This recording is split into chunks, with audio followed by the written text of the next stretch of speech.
आपने gaming phone में fan देखा होगा, लैपटॉप में आरजीबी लाइटिंग देखी होगी और पीसी में लिक्विड कूलिंग देखी होगी, लेकिन आरजीबी वाटर कूलिंग वाला टैबलेट देखा है? नहीं, मतलब नहीं देखा होगा। एंड इस टैबलेट को देखने के बाद मुझे भी यही लगता है कि रेड मैजिक ने अपने इंजीनियर्स को बोला होगा, देखो हमें बजट की कोई दिक्कत नहीं है, लेकिन सबसे पहला काम है दुनिया को हिलाना है। एंड लिटरली जब मैंने ये टैबलेट पहली बार देखा था तो मुझे लग रहा था कि यार ये टैबलेट है या आयरन मैन का आर्क रिएक्टर। लेकिन असली सवाल ये है कि ये इंस्टाग्राम रील्स के लिए बस चमकता है या गेमिंग में सच में बाकी ब्रांड्स को रिटायरमेंट लेटर भेजने वाले हैं। वेल तो चलो आज सब कुछ देख ही लेते हैं। और हाँ, ग्लोबल मार्केट में ये रेड मैजिक अस्त्र 2 नाम से लॉन्च हो रहा है, जबकि चाइना में ये गेमिंग टैबलेट 5 प्रो नाम से लॉन्च हो रहा है और ग्लोबली ये 17 जुलाई को लॉन्च हो जाएगा। बट अफसोस की बात यह है कि शायद ये इंडिया में लॉन्च नहीं होगा।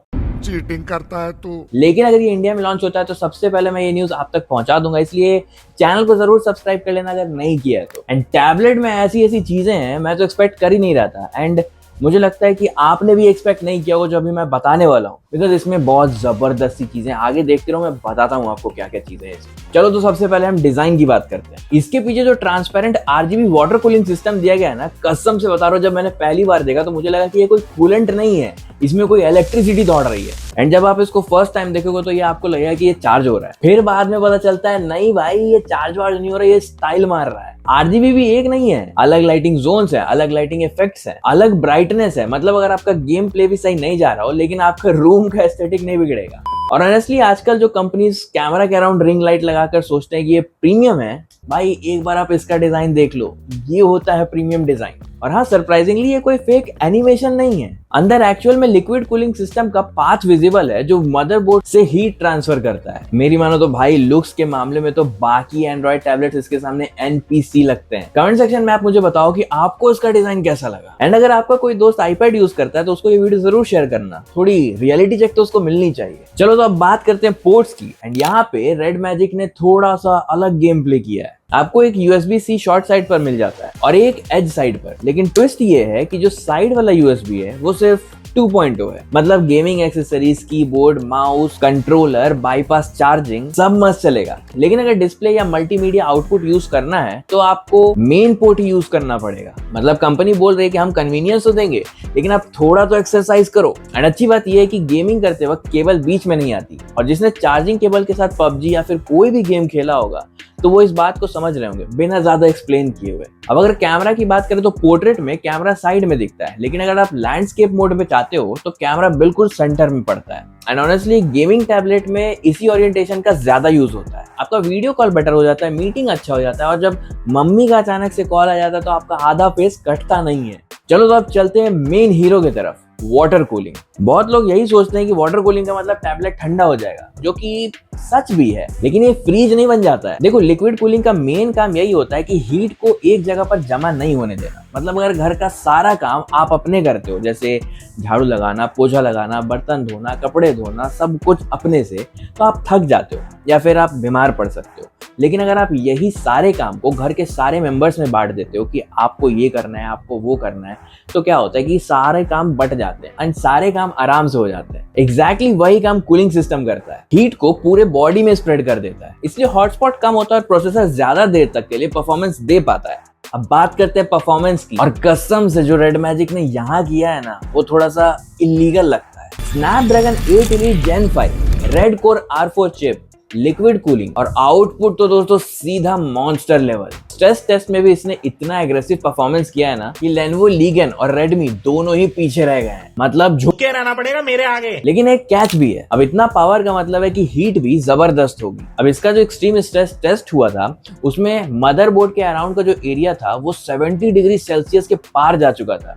वैसे पैनिक करने की जरूरत नहीं है, ये कोई नॉर्मल गेमिंग का टेस्ट नहीं था, ये जानबूझ के किया गया टॉर्चर होता है फोन्स पे। एंड ये वही टॉर्चर था। वो टॉर्चर याद है जो मैथ्स टीचर अचानक से क्लास में घुसने के बाद सीधा बोलते थे, बेटे आज तो सरप्राइज टेस्ट है, एंड जो स्टूडेंट्स के ऊपर होता था ना टॉर्चर, वही हुआ है फोन के साथ। वैसे इस टॉर्चर को भी लिक्विड कूलिंग ने नोटिसेबली बहुत ही अच्छे से हैंडल किया है और हीट को भी बेटर डिस्ट्रीब्यूट किया है, यानी स्टाइल के साथ साथ इसको साइंस भी पता है। और एक बात और, हर गेम में हाईएस्ट रेंडरिंग रिजोल्यूशन ही बेस्ट हो जरूरी नहीं है। कई बार कंपनी थोड़ा स्मार्ट बैलेंस करती है ताकि FPS स्टेबल रहे, बैटरी जो है वो थोड़ा कम खाए और गेम प्ले भी स्मूथ रहे। रेड मैजिक भी कुछ गेम्स में एग्जैक्टली वही अप्रोच लेता हुआ दिखता है। और बात सही है ना यार, जब आपका गेम स्मूथ चल रहा है तो आप थोड़ी ना बैठोगे माइक्रोस्कोप लेके पिक्सल गिनने को, आपका भी तो फोकस गेम जीतने पर ही होगा। देखो अगर स्पीकर्स की बात करें तो तीनों फ्लैगशिप टैबलेट्स में बहुत ही अच्छा साउंड सिस्टम दिया गया है, लेकिन ट्यूनिंग अलग है। जहाँ पे रेड मैजिक थोड़ा क्रिस्प और कूलर साइड पर है, लेनोवो थोड़ा वार्म है और रेडमी तो दोनों के बीच में है। तो मतलब आपके टेस्ट पे डिपेंड करता है। वैसे अगर आप इस वीडियो को अभी तक देख रहे हो तो ये बात तो फिक्स है कि यार आप वो नहीं हो जो कमेंट में फर्स्ट लिख के वीडियो छोड़ के निकल जाते हैं। इसलिए नीचे जो सब्सक्राइब बटन है ना दोस्तों, उसको दबा दो सबसे लेटेस्ट टेक के लिए। एंड एक रिक्वेस्ट है दोस्तों, मैंने नीचे अमेजोन का अपना एफिलिएट लिंक डाला है, अगर आप जो भी बाई करना चाहते हो अमेजोन से प्लीज वहीं से बाई करना। आपको एक्स्ट्रा पैसा पे नहीं करना पड़ेगा एंड थोड़ी सी कमीशन मुझे मिल जाएगी, तो मुझे थोड़ी सी हेल्प हो जाएगी। तो यस, अगर आप हेल्प करना चाहते हो तो link is in the description. देखो अब तक परफॉर्मेंस देखकर एक बात तो क्लियर हो गई है कि रेड मैजिक अपना RGB कोई सिर्फ मार्केटिंग के लिए नहीं यूज कर रहा है, इस बार इंजीनियरिंग भी की गई है। लेकिन परफॉर्मेंस बॉडी का 70% होता है, लेकिन अगर 30% इंटरेस्टिंग ना हो तो शायद 70% भी फीका सा लगता है। मतलब अगर आपको डिस्प्ले एवरेज मिल जाए, बैटरी से आप डिसअपॉइंट हो जाओगे और सॉफ्टवेयर मूड ही खराब कर दे तो पूरा एक्सपीरियंस डाउन होता है ना। तो चलते हैं नेक्स्ट सेक्शन, डिस्प्ले की तरफ। एंड ये वही जगह है जहाँ रेड मैजिक ने सिर्फ गेमर्स को ही टारगेट नहीं किया है, कंटेंट लवर्स को भी टारगेट किया है। एंड सबसे पहली बात, ये OLED पैनल है। देखो OLED पैनल का सबसे बड़ा फायदा यही होता है कि बैटरी सेव होती है। और देखो इस बार ब्राइटनेस भी पहले से काफी ज्यादा इंप्रूव हुई है, आउटडोर में विजिबिलिटी पे भी थोड़ा ज्यादा काम किया गया है, HDR में भी काफी अच्छे और पंची कलर्स आपको देखने को मिलेंगे। तो इसमें बैठ के आप K-ड्रामा देखो, हॉलीवुड मूवीज देखो या बॉलीवुड की कोई पिक्चर देखनी है तो देखोगे, आपको बहुत मजा आएगा। एंड अब आता है इसका सबसे बड़ा marketing point, 185 hertz refresh rate. देखो मेरी बात सुन लो पहले, 185 सुनते ही आपको यही लग रहा हो कि यार अब बटर खरीदने की जरूरत नहीं है, यही मेरा बटर है, इतना स्मूथ है। लेकिन थोड़ी सी ग्लिच है, अगर आप 120 हर्ट्ज यूज कर रहे हो तो हाँ आपको डिफरेंस फील होगा, लेकिन अगर आप 144 हर्ट्ज या 165 हर्ट्ज यूज कर चुके हो एंड उसके बाद आप देख रहे हो 185, तो ज्यादा डिफरेंस आपको महसूस नहीं होगा। एंड देखो रियल मैजिक है वो रिफ्रेश रेट में नहीं है, वो OLED के फास्ट रिस्पॉन्स टाइम में फील होता है। जब स्क्रोलिंग कर रहे हो, जब गेमिंग कर रहे हो, जब एनिमेशंस आ रही हो तो सब कुछ और क्रिस्प लगता है। देखो रेड मैजिक ने लो ब्राइटनेस पे हाई फ्रीक्वेंसी डिमिंग और हाई ब्राइटनेस पे DC डिमिंग का कॉम्बिनेशन रखा है। सिंपल लैंग्वेज में अगर आप नॉर्मल तरीके से यूज करोगे तो आंखों के कंफर्ट को लेकर कोई बड़ी टेंशन वाली बात नहीं है। हाँ भाई, बस एक सजेशन है, लेकिन वो सबके लिए, मतलब फोन्स के लिए भी है, लैपटॉप के लिए भी है एंड टैबलेट्स के लिए भी है। जब भी आप चादर तानने के बाद 1% पे अपने ब्राइटनेस को ले जाते हो एंड उसके बाद फोन यूज करते हो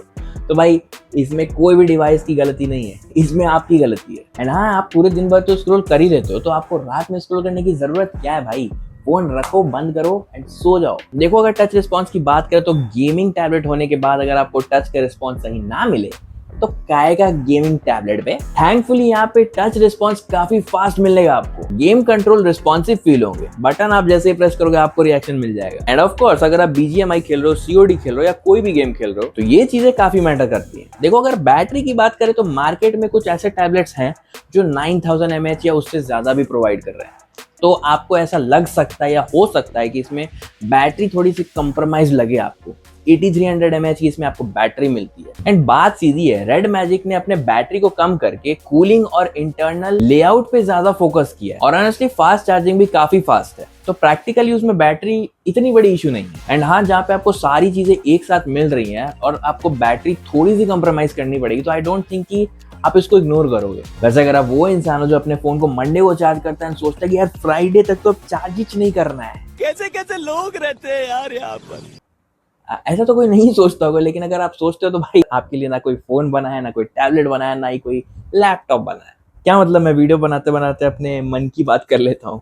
देखो अगर सॉफ्टवेयर की बात करें तो गेमिंग फीचर्स में तो कोई कमी छोड़ी ही नहीं है भाई। परफॉर्मेंस मोड मिल जाते हैं, गेमिंग टूल्स मिल जाते हैं, कंट्रोलर का सपोर्ट मिलता है आपको, स्टीम को आप सिंक कर सकते हो। कंपनी का पूरा फोकस स्टार्टिंग से ही क्लियर था, इनको कोई इंटरटेनमेंट का बाजा नहीं बजाना था, इनको गेमिंग का मशीन बनाना था एंड उस चीज में ये काफी हद तक सक्सेसफुल भी हो चुके हैं। अब सबसे महत्वपूर्ण सवाल, क्या इंडिया में इसका वेट करना चाहिए? तो देखो भाई, अगर आप YouTube चलाते हो, नोट्स बनाते हो या फिर मूवीज देखते हो और थोड़ी बहुत सी गेमिंग कर लेते हो, तो यार मुझे नहीं लगता कि आपको रुकना चाहिए, वेट करना चाहिए इसके लिए, क्योंकि इतने पावर की तो उसमें जरूरत ही नहीं है। हाँ, लेकिन अगर आप हार्डकोर गेमर हो, मैक्सिमम FPS, कूलिंग बेस्ट और ऐसा डिजाइन चाहिए कि लोग पूछे कि भाई ये स्पेसशिप लिया कहां से, तो अब तो डेफिनेटली आपको रेड मैजिक अस्त्र 2 के लिए वेट करना चाहिए। तो भाई इस साल रेड मैजिक ने सिर्फ RGB नहीं ऐड किया है, इंजीनियरिंग को इंप्रूव किया है, कूलिंग को और बेटर बनाया है और परफॉर्मेंस तो खैर क्या ही बोलूं मैं, नेक्स्ट लेवल पे पुश कर दिया है। डिस्प्ले भी आपको काफी शानदार मिलता है एंड गेमिंग एक्सपीरियंस को और ज्यादा मैच्योर किया गया है। हाँ, बैटरी थोड़ी सी छोटी तो है, लेकिन परफॉर्मेंस इस लेवल पर है कि